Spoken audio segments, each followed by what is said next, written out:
देखो अज दा राइटिंग दा टॉपिक है some people like to travel outside their country other would rather travel to tourist spot in their own country first before travelling abroad which do you prefer to do and why include specific details and example to support your choice.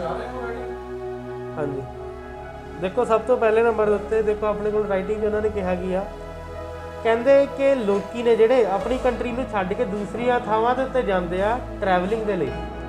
ਕਈ ਲੋਕ ਕੀ ਕਰਦੇ ਆ ਆਪਣੀ ਉਹ ਥਾਂ ਦੇ ਉੱਤੇ ਜਾ ਕੇ ਟਰੈਵਲ ਕਰਦੇ ਆ, ਕਹਿੰਦੇ ਵੀ ਅਸੀਂ ਪਹਿਲਾਂ ਆਪਣੀ ਕੰਟਰੀ 'ਚ ਟਰੈਵਲ ਕਰਾਂਗੇ ਉਸ ਤੋਂ ਬਾਅਦ 'ਚ ਅਬਰੋਡ ਜਾਵਾਂਗੇ। ਅਤੇ ਇਹਨਾਂ ਨੇ ਪੁੱਛਿਆ ਕਿ ਤੁਸੀਂ ਕੀ ਪ੍ਰੈਫਰ ਕਰਦੇ ਹੋ। ਹੁਣ ਦੇਖੋ ਇਸ ਚੀਜ਼ ਦੇ ਵਿੱਚ ਇਸ ਟੌਪਿਕ ਦੇ ਵਿੱਚ ਸਭ ਤੋਂ ਮੇਨ ਚੀਜ਼ ਕੀ ਆ, ਇਹ 'ਚ ਕੋਈ ਆਪਾਂ ਬੋਥ ਵਿਊ ਨਹੀਂ ਕਰਨੇ ਹੈਗੇ, ਸਿਰਫ ਇਹ 'ਚ ਸਿੰਪਲ ਟੋਟਲੀ ਆਪਣਾ ਸਿੱਧਾ ਸਾਦਾ ਆਪਣਾ ਹੀ ਵਿਊ ਪੁਆਇੰਟ ਆ। ਠੀਕ ਆ, ਪਹਿਲੇ BP 'ਚ ਆਪਾਂ ਲਿਖਾਂਗੇ ਵੀ ਆਪਾਂ ਕੀ ਕਰਾਂਗੇ ਦੱਸ ਦਾਂਗੇ, ਉਸ ਤੋਂ ਬਾਅਦ ਦੇ ਵਿੱਚ ਉਹ ਚੀਜ਼ ਦੀ ਪ੍ਰੋਪਰ ਤਰੀਕੇ ਨਾਲ ਦੱਸਾਂਗੇ। ਵੀਕਐਂਡ ਹਾਂ ਵੀ ਅਸੀਂ ਠੀਕ ਹੈ। ਦੇਖੋ ਹੁਣ ਸਭ ਤੋਂ ਪਹਿਲੇ ਨੰਬਰ 'ਤੇ ਆਪਾਂ ਜਿਹੜੀ ਇੰਟਰੋਡਕਸ਼ਨ ਬਣਾਵਾਂਗੇ, ਇੰਟਰੋਡਕਸ਼ਨ ਕੈਸੀ ਹੋਣੀ ਚਾਹੀਦੀ ਹੈ। ਮੈਂ ਇੱਕ ਵਾਰ ਬੋਲਣਾ, ਦੂਜੀ ਵਾਰ ਮੈਂ ਬੋਲਣਾ ਨਹੀਂ ਹੈਗਾ, ਜਰਾ ਧਿਆਨ ਦੇ ਦਿਓ ਠੀਕ ਆ। ਦੇਖੋ ਇਹਦੀ ਇੰਟਰੋਡਕਸ਼ਨ ਆਊਗੀ, it is undeniable fact that nowadays each and every person want to travel and want to get the exposure of the other places। ठीक है, of the other places ਆ ਚੀਜ਼ ਲਿਖਤੀ। ਉਸ ਤੋਂ ਬਾਅਦ ਦੇ ਵਿੱਚ ਤੁਸੀਂ ਇਹਦੇ ਵਿੱਚ ਲਿਖੋਗੇ I firmly opine that people have to travel to their own country first rather than traveling to the abroad in the first। ठीक है, ਵੀ ਉਹਨਾਂ ਨੂੰ ਆਪਣੀ ਕੰਟਰੀ 'ਚ ਪਹਿਲਾਂ ਟਰੈਵਲ ਕਰਨਾ ਚਾਹੀਦਾ ਅਬਰੋਡ ਕੰਟਰੀ 'ਚ ਟਰੈਵਲ ਕਰਨ ਤੋਂ ਪਹਿਲਾਂ। ਠੀਕ ਹੈ, and the reasons will be explained in the forthcoming paragraph for this. ਇਸ ਚੀਜ਼ ਦੇ ਰੀਜ਼ਨ ਅਗਲੇ ਪੈਰਾਗ੍ਰਾਫ ਦੇ ਵਿੱਚ ਦਿੱਤੇ ਹੋਣ। ਹੁਣ ਉਹਦੇ ਵਿੱਚ ਆਪਾਂ ਇੰਟਰੋਡਕਸ਼ਨ 'ਚ ਆ ਸਾਰੀਆਂ ਚੀਜ਼ਾਂ ਲਿਖਤੀਆਂ। ਉਸ ਤੋਂ ਬਾਅਦ ਵਿੱਚ ਜਿਹੜਾ ਆਪਾਂ ਫਸਟ ਬੋਡੀ ਪੈਰਾਗ੍ਰਾਫ ਲਿਖਾਂਗੇ, ਆਪਾਂ ਆਪਣੇ ਫਸਟ ਬੋਡੀ ਪੈਰਾਗ੍ਰਾਫ ਦੇ ਵਿੱਚ ਕੀ ਲਿਖ ਸਕਦੇ ਹਾਂ। ਆਪਾਂ ਆਪਣੇ ਫਸਟ ਬੋਡੀ ਪੈਰਾਗ੍ਰਾਫ ਦੇ ਵਿੱਚ ਕੁਐਸਚਨ ਅਰਾਈਜ਼ ਕਰ ਸਕਦੇ ਹਾਂ, ਕੁਐਸਚਨ ਪੁੱਛ ਸਕਦੇ ਹਾਂ। To commence the first and foremost question arises that why people want to travel. ਆਪਾਂ ਇਹਦਾ ਫਿਰ ਆਨਸਰ ਦੇਵਾਂਗੇ you might wonder I believe it is because of getting exposure and it is because of getting the knowledge of diversified culture. ਠੀਕ ਆ, ਵੀ ਅਲੱਗ-ਅਲੱਗ ਤਰੀਕੇ ਦੇ culture ਦੀ knowledge ਲੈਣ ਦੇ ਲਈ ਲੋਕੀ ਟਰੈਵਲ ਕਰਦੇ ਅੱਜ ਕੱਲ੍ਹ। ਠੀਕ ਹੈ, ਹੁਣ ਜੇ ਅਲੱਗ-ਅਲੱਗ ਤਰੀਕੇ ਦੀ ਨੌਲੇਜ ਮਿਲੂਗੀ, if a person is having variety of knowledge then he or she can have better opportunities of their career because they will have the diversified knowledge of each and everything। And nowadays every employer want that type of employees who can handle each and every type of cultures people। ठीक है, ਅੱਜ ਕੱਲ੍ਹ ਹਰੇਕ ਬੰਦਾ ਐਸਾ ਬੰਦੇ ਨੂੰ ਆਪਣੇ ਕੋਲ ਕੰਮ 'ਤੇ ਰੱਖਣਾ ਚਾਹੁੰਦਾ ਜਿਹੜਾ ਕਿ ਹਰੇਕ ਤਰੀਕੇ ਦੇ ਕਲਚਰ ਦੇ ਬੰਦਿਆਂ ਨੂੰ ਹੈਂਡਲ ਕਰ ਸਕੇ। ਭਾਵੇਂ ਉਹਦੇ ਕੋਲ ਜਿਹੜੇ ਮਰਜ਼ੀ ਕਲਚਰ ਦਾ ਬੰਦਾ ਆਵੇ ਅਤੇ ਉਹਨੂੰ ਹੈਂਡਲ ਕਰ ਸਕੇ। ਉਹ ਤਾਂ ਹੀ ਚੀਜ਼ ਪੋਸੀਬਲ ਹੋ ਸਕਦੀ ਹੈ ਜੇ ਜਿਹੜਾ ਇੰਪਲੋਈ ਆ, ਜਿਹੜਾ ਕਿ ਉਹਨੇ ਆਪਣੇ ਕੋਲ ਵਰਕਰ ਰੱਖਣਾ, ਉਹ ਬੰਦਾ ਕਦੇ ਨਾ ਕਦੇ ਉਹਨਾਂ ਲੋਕਾਂ ਦੇ ਵਿੱਚ ਰਿਹਾ ਹੋਵੇ, ਢਲਿਆ ਹੋਵੇ। ਉਹ ਤਾਂ ਹੀ ਪੋਸੀਬਲ ਆ ਜੇ ਬੰਦਾ ਟਰੈਵਲ ਕਰੂ। That's why people mostly travel.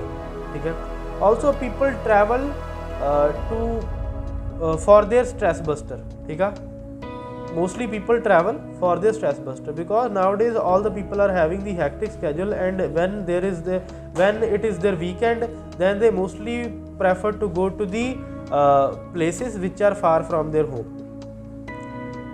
ਉਰੇ ਤੱਕ ਤਾਂ ਆਪਾਂ ਦੱਸ ਦੇਣਾ ਕਿ ਵੀ ਟਰੈਵਲਿੰਗ ਕਿਉਂ ਜ਼ਰੂਰੀ ਹੈ। ਠੀਕ ਆ, ਹੁਣ ਦੂਸਰੇ BP ਦੇ ਵਿੱਚ ਆਪਾਂ ਕੀ ਲਿਖਾਂਗੇ। ਸੈਕੰਡ BP ਦੇ ਵਿੱਚ ਆਪਾਂ ਲਿਖ ਦੇਣਾ ਵਾ ਕਿ ਵੀ ਤੁਹਾਡੇ ਹਿਸਾਬ ਨਾਲ ਕਿੱਥੇ ਟਰੈਵਲ ਪਹਿਲਾਂ ਕਰਨਾ ਚਾਹੀਦਾ। ਠੀਕ ਆ, ਜਿਹੜਾ ਸੈਕਿੰਡ ਬੋਡੀ ਪੈਰਾਗ੍ਰਾਫ ਆ, ਸੈਕਿੰਡ ਬੋਡੀ ਪੈਰਾਗ੍ਰਾਫ ਤੁਹਾਡਾ ਸਾਰਾ ਆਪਣਾ ਓਪੀਨੀਅਨ ਹੋਊਗਾ। ਸੈਕਿੰਡ ਬੋਡੀ ਪੈਰਾਗ੍ਰਾਫ ਦੀ ਸਟਾਰਟਿੰਗ ਤੁਸੀਂ ਕਰੋਗੇ in my perspective not prospective. ਠੀਕ ਆ, in my perspective comma people ought to travel in their own countries first instead of traveling to the other nations because it is evident that the countries like India, China and other developing countries where the people are in a vast population, These type of countries are having enormous places where people can travel. Like in India, there are a lot of places to travel. Like if a person want to travel to the mountains, then there is Himalaya. If a person want to travel to the beaches, then there is Goa. If a person want to travel to the metro cities, then there is Delhi and Mumbai. So each and every type of destination is present in India. So I believe people should travel to their own country first, because it is a vast and it is a vast country, and a lot of places are present here. Also, it is a cheap place to visit, as people don't have to take any type of permission of the visa if they are from outside and want to travel to India. They don't have any visa and they can easily travel in India. Also, the people are cooperative here.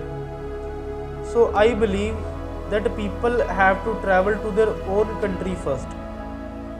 ठीक है, ਆ ਚੀਜ਼ ਇਹਦੇ ਵਿੱਚ ਕਹਿ ਦੇਣੀ ਆ। ਆਪਾਂ ਇੰਡੀਆ ਦੀ ਐਗਜ਼ਾਮਪਲ ਲਈ ਆ, ਇੰਡੀਆ ਨੂੰ ਆਪਣਾ ਲੈ ਕੇ ਨਹੀਂ ਚੱਲ ਪਏ, ਆਪਾਂ ਇੰਡੀਆ ਦੀ ਐਜ਼ ਐਗਜ਼ਾਮਪਲ ਲਈ ਆ। ਠੀਕ ਆ, if a person is living in Australia, Canada and New Zealand, first of all they have to travel all the places where they can easily go, because once they are familiar with the traveling, then they can travel to the other nations. Like if they are familiar with the traveling in their own country, in their own respective country, then they can know that while traveling there will be a lot of problems. Like you can have the seasickness, you can have the car sickness, you can have the shortage of money. All the factors will be accounted if you are traveling commercially. Like if you are traveling the outside of your country, then there will be the harsh condition mostly. Like if you don't have money in the other nation, then it can be devastating for you. Like you can have a lot of problems at that. But if you are having no money in your own country, then it will not be a big matter. Like you can borrow money from your from any of the person whom you know, but in the other countries not any type of person present at there. So ठीक है, ਉਰੇ ਆਪਣਾ second body paragraph ਮੁੱਕ ਜਾਣਾ। And ਦੇ ਵਿੱਚ ਆਪਾਂ ਗੱਲ ਕਰਦੇ ਨੇ, all in all it is evident that people ought to travel to their own country first instead of traveling to the other nations, because it can have a lot of advantages to their own country. ਠੀਕ ਆ, ਆ ਆਪਣਾ ਹੋ ਜਾਣਾ overall. ਇੱਕ ਰਹਿ ਗਿਆ ਸੀਗਾ ਪੁਆਇੰਟ ਜਿਹੜਾ ਆਪਾਂ ਸੈਕਿੰਡ ਬੋਡੀ ਪੈਰਾਗ੍ਰਾਫ 'ਚ ਲਿਖ ਸਕਦੇ ਹਾਂ। ਸੈਕਿੰਡ ਬੋਡੀ ਪੈਰਾਗ੍ਰਾਫ ਦਾ ਮੈਂ ਪੁਆਇੰਟ ਦੁਬਾਰਾ ਬੋਲਦਾ। if people travel to their own nation, then it can constant their GDP. ਠੀਕ ਆ, ਲਾਈਕ ਉਹਨਾਂ ਦੀ ਇਕਨੋਮੀ ਸਟੇਬਲ ਰਹਿ ਸਕਦੀ ਹੈ ਜੋ ਆਪਣੀ ਕੰਟਰੀ ਦੇ ਵਿੱਚ ਟਰੈਵਲ ਕਰਦਾ। Because like people who travel to their own country, they contribute to their country.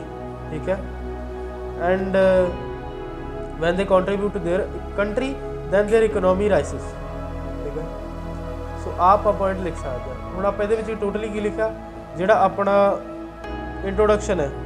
ਠੀਕ ਆ, ਇੰਟਰੋਡਕਸ਼ਨ ਦੇ ਵਿੱਚ ਆਪਾਂ ਲਿਖਤਾ ਟਰੈਵਲਿੰਗ ਕਿਉਂ ਵੀ ਟਰੈਵਲਿੰਗ ਅੱਜ ਕੱਲ੍ਹ ਲੋਕੀ ਕਰਦੇ ਆ, ਅਤੇ ਮੈਂ ਕਹਿੰਦਾ ਕਿ ਆਪਣੇ ਦੇਸ਼ 'ਚ ਟਰੈਵਲ ਪਹਿਲਾਂ ਕਰਨਾ ਚਾਹੀਦਾ। ਫਸਟ ਬੋਡੀ ਪੈਰਾਗ੍ਰਾਫ 'ਚ ਕੀ ਲਿਖਿਆ ਕਿ ਲੋਕੀ ਟਰੈਵਲ ਕਾਹਦੇ ਕਰਦੇ, ਉਹ ਸਾਰੀ ਚੀਜ਼ ਡਿਫਾਈਨ ਕਰਤੀ। ਸੈਕਿੰਡ ਬੋਡੀ ਪੈਰਾਗ੍ਰਾਫ 'ਚ ਕੀ ਲਿਖਿਆ, ਮੈਂ ਆਪਣਾ ਓਪੀਨੀਅਨ ਲਿਖਿਆ। ਮੇਰਾ ਓਪੀਨੀਅਨ ਕਿਸੇ ਵੀ ਲੋਕਾਂ ਨੂੰ ਆਪਣੇ ਕੰਟਰੀ 'ਚ ਟਰੈਵਲ ਕਰਨਾ ਚਾਹੀਦਾ, ਕਿਉਂ ਕਰਨਾ ਚਾਹੀਦਾ, ਕਿਵੇਂ ਕਰਨਾ ਚਾਹੀਦਾ, ਉਹ ਸਾਰੀਆਂ ਚੀਜ਼ਾਂ ਮੈਂ ਲਿਖਤੀਆਂ। ਠੀਕ ਆ ਨਾ, ਅਤੇ ਐਂਡ ਦੇ ਵਿੱਚ ਮੈਂ ਕਹਿੰਦਾ ਵੀ ਹਾਂਜੀ ਹੁਣ ਆਖਰ 'ਚ ਇਹ ਚੀਜ਼ ਕਲੀਅਰ ਹੁੰਦੀ ਕਿ ਲੋਕਾਂ ਨੂੰ ਆਪਣੇ ਹੀ ਥਾਂ ਦੇ ਉੱਤੇ ਟਰੈਵਲ ਕਰਨਾ ਚਾਹੀਦਾ, ਅਤੇ ਜੇ ਆਪਣੀ ਥਾਂ 'ਤੇ ਟਰੈਵਲ ਕਰਨਗੇ ਤਾਂ ਕਾਫੀ ਬੈਟਰ ਹੋਊਗਾ ਉਹਨਾਂ ਦੇ ਲਈ। ਠੀਕ ਹੈ ਨਾ, ਇਹ ਸਾਰੇ ਦਾ ਸਾਰਾ ਟੋਟਲ ਆਪਣਾ ਓਪੀਨੀਅਨ ਲਿਖਿਆ। ਹੁਣ ਇੱਕ ਚੀਜ਼ ਤੁਹਾਨੂੰ ਦੱਸਤੀ, ਜ਼ਰੂਰੀ ਨਹੀਂ ਹੈ ਕਿ ਤੁਸੀਂ ਦੂਸਰੀਆਂ ਥਾਵਾਂ ਬਾਰੇ ਵੀ ਲਿਖਣਾ, ਲਾਈਕ ਹੈ ਨਾ ਵੀ outside of the country travelling ਦੇ ਬਾਰੇ ਵੀ ਗੱਲ ਕਰਨੀ, ਜ਼ਰੂਰੀ ਨਹੀਂ ਹੈ, ਕਿਉਂਕਿ ਉਹਨਾਂ ਤੁਹਾਡਾ ਓਪੀਨੀਅਨ ਪੁੱਛਿਆ ਅਤੇ ਓਪੀਨੀਅਨ ਨੂੰ ਤੁਸੀਂ ਦੱਸ ਦੇਣਾ। ਹੁਣ ਜਿਹੜੀ ਮੈਂ ਦੱਸਿਆ specific detail and example to support your choice, ਇਹਦੇ ਵਿੱਚ ਮੈਂ ਇੰਡੀਆ ਦੀ ਐਗਜ਼ਾਮਪਲ ਦਿੱਤੀ ਸੀ। ਇਹਦੇ ਵਿੱਚ ਸਪੈਸੀਫਿਕ ਡਿਟੇਲ ਅਤੇ ਐਗਜ਼ਾਮਪਲ ਦਿੱਤੀ ਹੈ। ਲਾਈਕ ਜੇ ਤੁਸੀਂ ਇੰਡੀਆ ਦੇ ਵਿੱਚ ਟਰੈਵਲ ਕਰਨਾ, ਠੀਕ ਆ, ਤੁਹਾਨੂੰ ਕਿਸੇ ਤਰੀਕੇ ਦੇ ਵੀਜ਼ੇ ਦੀ ਲੋੜ ਨਹੀਂ, ਕਿਸੇ ਵੀ ਦੇਸ਼ 'ਚ ਤੁਸੀਂ ਇੰਡੀਆ ਜਾ ਕੇ ਟਰੈਵਲ ਕਰ ਸਕਦੇ ਹੋ ਫਰੀ ਦੇ ਵਿੱਚ ਜਿੰਨਾ ਮਰਜ਼ੀ ਟਾਈਮ ਤੱਕ ਟਰੈਵਲ ਕਰ ਸਕਦੇ ਹੋ। ਈਵਨ ਇੰਡੀਆ ਦੇ ਵਿੱਚ ਆ ਕੇ ਤੁਸੀਂ ਕਿਸੇ ਨਾ ਕਿਸੇ ਕੰਮ 'ਤੇ ਵੀ ਲੱਗ ਸਕਦੇ ਹੋ, ਕੰਮ 'ਤੇ ਲੱਗ ਕੇ ਆਪਣੀ ਟਰੈਵਲਿੰਗ ਕਰ ਸਕਦੇ ਹੋ। ਠੀਕ ਹੈ ਨਾ, ਕੁਛ ਵੀ ਕਰ ਸਕਦੇ ਹੋ। ਬਟ ਜੇ ਤੁਸੀਂ ਕਿਸੇ ਹੋਰ ਦੇਸ਼ 'ਚ ਜਾਣਾ ਤਾਂ ਤੁਹਾਨੂੰ ਮੋਸਟਲੀ ਹਰੇਕ ਦੇਸ਼ ਦੇ ਵਿੱਚ ਵੀਜ਼ਾ ਲਵਾਉਣਾ ਪੈਂਦਾ, ਉਸ ਤੋਂ ਬਾਅਦ ਦੇ ਵਿੱਚ ਤੁਸੀਂ ਉਸ ਦੇਸ਼ ਦੇ ਵਿੱਚ ਘੁੰਮ ਸਕਦੇ ਹੋ। ਠੀਕ ਆ, ਸੋ ਆਹ ਸਾਰੀਆਂ ਹੈ ਨਾ ਅੱਜ ਦਾ ਟਾਸਕ ਸੀਗਾ ਰਾਈਟਿੰਗ ਦਾ, ਜਿਹਦੇ ਵਿੱਚ ਆਪਾਂ ਸਾਰੀ ਟਰੈਵਲਿੰਗ ਦੇ ਉੱਤੇ ਗੱਲ ਕੀਤੀ ਹੈ।